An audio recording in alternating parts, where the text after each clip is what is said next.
my name is Remus Mitchell, and I'm a graduate student in the Psychology MA program here at CSU Fullerton, and today I'm going to be introducing my thesis project. I am currently in the process of developing a scale to measure attitudinal bias towards people with learning disabilities specifically.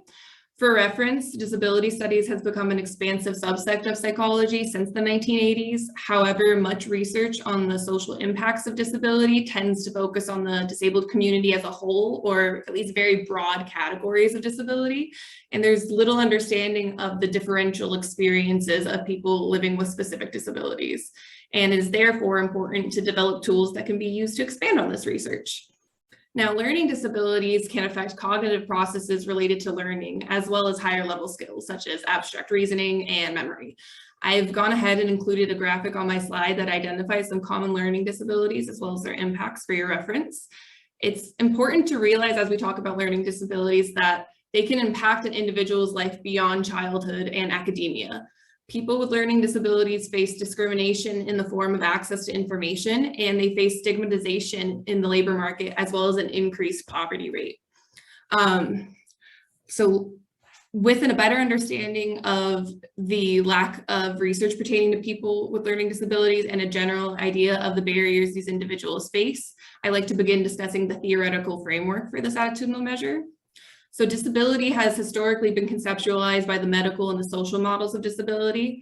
The medical model frames disability as an issue brought on by the individual, while the social model is diametrically opposed to this view and defines disability by the barriers created within society.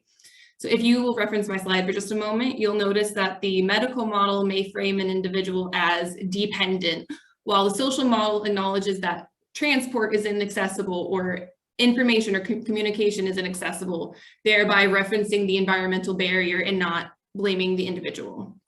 Now, researcher Tanya Burchard has argued that the capabilities framework is complementary to the social model and provides a more general understanding of the social model. And I've included a breakdown of the commonalities between these two, between the capabilities framework and the social model on my slide for reference.